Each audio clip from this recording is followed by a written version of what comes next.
তিন এজেন্ডা নিয়ে এগোচ্ছি, দোষীদের বিচার প্রধান, বললেন নাহিদ ইসলাম। এদিকে পটুয়াখালীতে ঈদের নামাজ শেষে জিলাপির টাকার হিসাব নিয়ে সংঘর্ষ। এবং সর্বশেষ জানাবো আওয়ামী লীগের পুনর্বাসন এবং অন্তর্ভুক্তিমূলক নির্বাচন প্রসঙ্গে। শুনছিলেন সংবাদ শিরোনাম, এবারে বিস্তারিত। তিন এজেন্ডা নিয়ে এগোচ্ছি, দোষীদের বিচার প্রধান, বলছেন নাহিদ ইসলাম। জাতীয় নাগরিক পার্টি এনসিপি তিনটি এজেন্ডা নিয়ে এগোচ্ছে বলে জানিয়েছেন দলটির আহ্বায়ক নাহিদ ইসলাম। এর মধ্যে দোষীদের বিচার নিশ্চিত করা প্রধান এজেন্ডা বলে জানান তিনি। নাহিদ ইসলাম বলেছেন, আমাদের পার্টি ঘোষণার পরই পবিত্র রমজান মাস শুরু হওয়া সাংগঠনিক কার্যক্রম সেভাবে গতি পায়নি। সামনে পার্টির সাংগঠনিক কার্যক্রম আরো গতিশীল হবে। তিনি বলেন, এবারের ঈদ কয়েকটি দিক থেকে আলাদা। প্রথমত, স্বৈরাচার মুক্ত প্রথম ঈদ পালন করেছেন দেশবাসী। আশা করছি এই সম্প্রীতি সারা বছর বহাল থাকবে। অনেক শহীদ পরিবার তাদের সদস্যদের ছাড়া ঈদ পালন করছে, যা তাদের জন্য খুব কষ্টের। আমরা সেই পরিবারগুলোর পাশে থাকার চেষ্টা করেছি।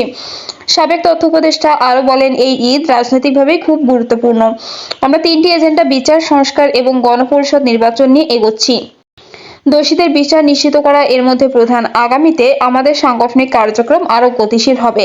আমরা সারা দেশে সফর করব এবং সাংগঠনিক কার্যক্রম আরো বেগবান করব। আমাদের যে তিনটি এজেন্ডা সেটি বাস্তবায়নে জনমত তৈরি করব। পটুয়াখালীতে ঈদের নামাজ শেষে জিলাপির টাকার হিসাব নিয়ে সংঘর্ষ। পটুয়াখালীর গলাচিপায় ঈদের নামাজ শেষে জিলাপির টাকার হিসাব নিয়ে দুই পক্ষের মধ্যে সংঘর্ষের ঘটনা ঘটেছে। এতে নারীসহ অন্তত 5 জন আহত হয়েছেন। রোববার সকাল 9টার দিকে উপজেলার বকুলবাড়িয়া ইউনিয়নের লামনা গ্রামের 4 নম্বর ওয়ার্ডে কায়সার আলী সিকদার নামে জামে মসজিদে ঈদের নামাজ শেষে ঘটনা ঘটে। স্থানীয় সূত্রে জানা যায়, ঈদের নামাজ শেষে মুসল্লিদের মধ্যে জিলাপি বিতরণের পর টাকা দেওয়া নেওয়া নিয়ে দুই পক্ষের কথা কাটাকাটি হয়। এক পর্যায়ে তা হাতাহাতিতে রূপ নেয়। পরে সংঘর্ষের রূপ নিলে দুই পক্ষের লোকজন লাঠিসোঁটা ও দেশীয় অস্ত্র নিয়ে একে অপরের উপর হামলা চালান। এতে অন্তত 5 জন আহত হন। আহতরা হলেন মোহাম্মদ রাসেল, আব্দুর রহমান, মোহাম্মদ রাজ্জাক, ফাতিমা ও জাহিদুল ইসলাম। তারা সবাই বকুলবাড়িয়া ইউনিয়নের লামনা গ্রামের বাসিন্দা। আহতদের মধ্যে 3 জনকে গলাচিপা উপজেলা স্বাস্থ্য কমপ্লেক্সে ভর্তি করা হয়েছে। বাকিদের প্রাথমিক চিকিৎসা দেওয়া হয়েছে। ভুক্তভোগী আব্দুর রহমান ও জাহিদুল ইসলাম অভিযোগ করে বলেন, মসজিদে প্রতিষ্ঠাতার নাম নিয়ে পূর্ব থেকে বিরোধ চলছিল। এই ঘটনার জেরে দুলাল শিকদার, আলামিন শিকদার ও ফিরোজ শিকদারের নেতৃত্বে 10 থেকে 12 জনের একটি দল পরিকল্পিতভাবে আমাদের উপর হামলা চালায়। এই ঘটনায় আমরা গলাচিপা থানায় লিখিত অভিযোগ দিয়েছি। আব্দুর রহমান বলেন, গত রাতে আলোচনা হয়েছে ঈদের জন্য 15 কেজি জিলাপি কেনা হবে, কিন্তু আজ নামাজ শেষে জিলাপির টাকার হিসাব করা হবে বলে আমাদের বসতে বলা হয়।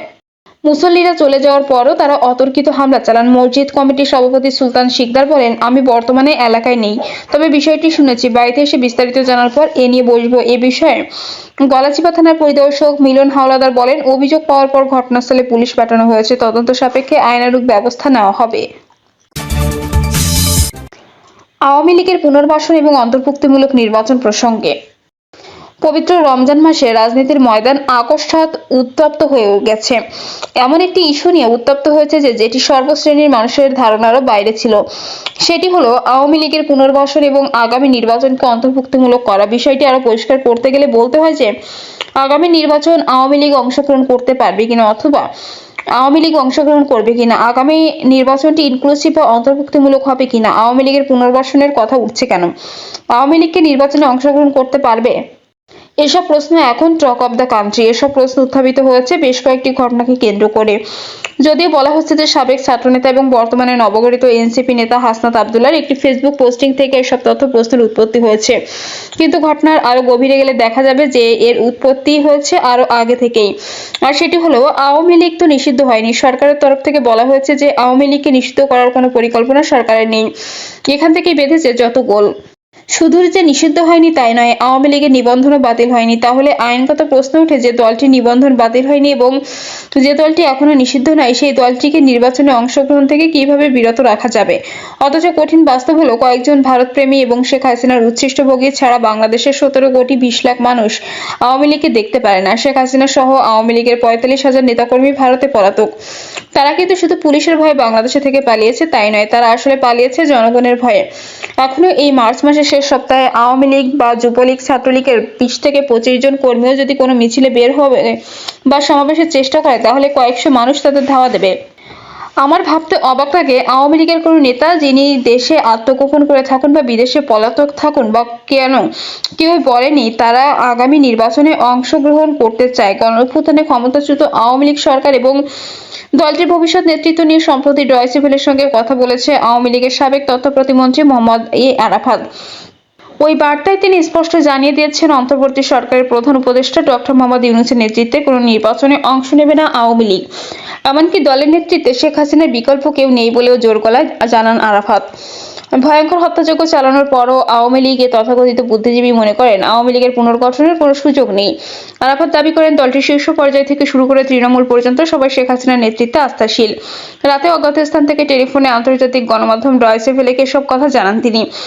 আওয়ামী লীগকে নিষিদ্ধ করার দাবি প্রসঙ্গে মোহাম্মদ আরাফাত বলেন, বাংলাদেশে এমন কোনো শক্তি নেই যে আওয়ামী লীগকে নিষিদ্ধ করতে পারে। আওয়ামী লীগের যুগ্ম সাধারণ সম্পাদক আফামা বাহাউদ্দিন নাসিমকে বিবিসি প্রশ্ন করেছিল, সাবের হোসেন চৌধুরী, শিরীন শারমিন চৌধুরী ও শেখ ফজলে নূর তাপসকে সামনে রেখে আওয়ামী লীগ রাজনীতিতে ফিরবে কিনা।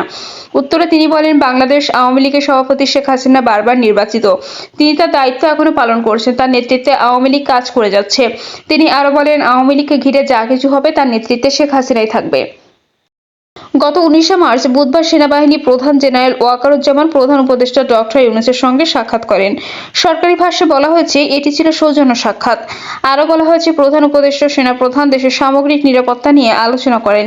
একই দিনে ইন্টারন্যাশনাল ক্রাইসিস গ্রুপ প্রধান উপদেষ্টা ডক্টর ইউনূসের সঙ্গে সাক্ষাৎ করেন। তাদের সঙ্গে আলোচনা প্রসঙ্গে ডক্টর ইউনূস বলেন, আওয়ামী লীগকে নিষিদ্ধ করার কোনো পরিকল্পনা সরকার নেই, তবে দলের যেসব নেতার বিরুদ্ধে হত্যা ও মানবতাবিরোধী অপরাধ সহ অন্য অপরাধের অভিযোগ রয়েছে তাদের বাংলাদেশের আদালতে বিচার করা হবে।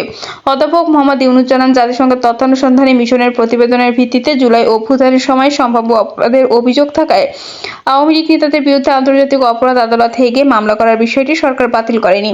এটি এখনো আলোচনার টেবিলে রয়েছে বলে উল্লেখ করেছেন তিনি। এরপর গত বৃহস্পতিবার 20 মার্চ দিবাগত রাত 1টা 44 নবগঠিত এনসিপি দক্ষিণাঞ্চলের মুখ্য সমন্বয়ক হাসনাত আবদুল্লাহ তার ভেরিফাইড ফেসবুকে একটি স্ট্যাটাস দেন। সুদীর্ঘ এই স্ট্যাটাসের এক স্থানে তিনি বলেন, ক্যান্টনমেন্ট থেকে 11 মার্চ তাদেরকে একটি প্রস্তাব দেওয়া হয়। প্রস্তাবে বলা হয়, রিফাইন্ড আওয়ামী লীগ নামে নতুন একটি ষড়যন্ত্র নিয়ে আসার পরিকল্পনা চলছে। এই পরিকল্পনা পুরোপুরি ভারতে সাবের হোসেন চৌধুরী, শিরীন শারমিন তাপসকে সামনে রেখে পরিকল্পনা সাজানো হচ্ছে।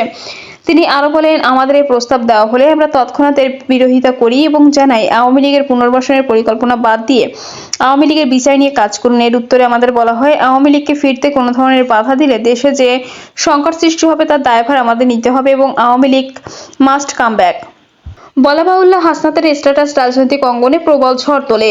সুইডেন ভিত্তিক online news portal Netra news confirm করে, 11 মার্চ ক্যান্টনমেন্টে হাসনাত এসেছিলেন। এরপর এনসিপির উত্তরাঞ্চলের মুখ্য সমন্বয়ক সার্জিস আলম ফেসবুকে একটি স্ট্যাটাস দিয়ে বলেন, 11 মার্চ ক্যান্টনমেন্টে তিনি এবং হাসনাত গিয়েছিলেন। তারা সেনাপ্রধান জেনারেল ওয়াকারের সঙ্গে বৈঠক করেছেন। তিনি আরো বলেন, এই বৈঠক অনুষ্ঠানের জন্য তিনি নিজে অর্থাৎ সার্জিস নিজে সেনাপ্রধানের অ্যাপয়েন্টমেন্ট চেয়েছিলেন। 21 মার্চ শুক্রবার এনসিপির এক জরুরি বৈঠকে দলীয় প্রধান নাহিদ ইসলাম বলেন, বাংলাদেশে কোনো রাজনৈতিক দল কার্যক্রম পরিচালনা করতে পারবে কি পারবে না এ ব্যাপারে কোনো সিদ্ধান্ত, পরিকল্পনা বা প্রস্তাবনা দেওয়ার এখতিয়ার সেনাবাহিনীর বা অন্য কোনো সংস্থার নেই।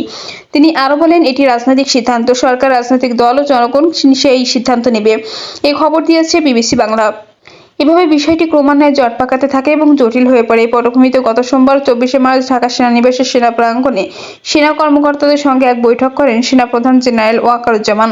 বৈঠকটি শুরু হয় দুপুর 12টা 50 শেষ হয় বিকাল 3টায়। অথচ সোমবার সকাল 10টার মধ্যে চারদিকে গুজব ছড়িয়ে পড়ে যে আজ জেনারেল ওয়াকার সেনাবাহিনীর অফিসারদের নিয়ে মিটিং করেছেন।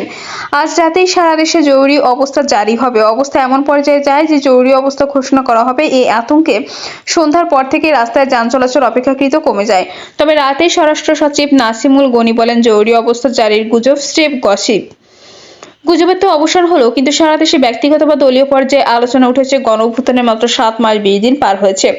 এত অল্প সময়ের মধ্যে আওয়ামী লীগের পুনর্বাসন এবং নির্বাচনে অংশগ্রহণের কথা উঠছে কেন?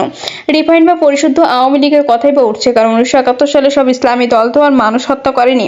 তারপরও 72 সালের সংবিধান ইসলামী রাজনীতি নিষিদ্ধ করা হয়, অথচ বিগত জুলাই গণ অভ্যুত্থানে 1500 জন ছাত্র জনতাকে হত্যা করা হয় এবং 26,000 মানুষকে বুলেটের আঘাতে ক্ষতবিক্ষত করা হয়। তার হুকুম দেন স্বয়ং শেখ হাসিনা, আর এই তথ্য দিয়েছে খোদ জাতিসংঘ তদন্ত কমিটি। শুধু হাসিনা নয়, জাতিসংঘ তদন্ত কমিটিতে দল হিসেবে আওয়ামী লীগ, সরকার হিসেবে হাসিনা সরকার এবং আইন প্রয়োগকারী সংস্থাগুলোকে গণহত্যার জন্য সরাসরি দায়ী করা হয়। গত 15 বছরে শেখ হাসিনা আওয়ামী লীগ সরকার 4টি নৃশংস গণহত্যা ঘটিয়েছে। প্রিয় দর্শক, এই ছিল এখনকার সর্বশেষ সংবাদ। আপডেট সব সংবাদ পেতে চ্যানেলটি সাবস্ক্রাইব করে বেল আইকনটি ক্লিক করে রাখুন।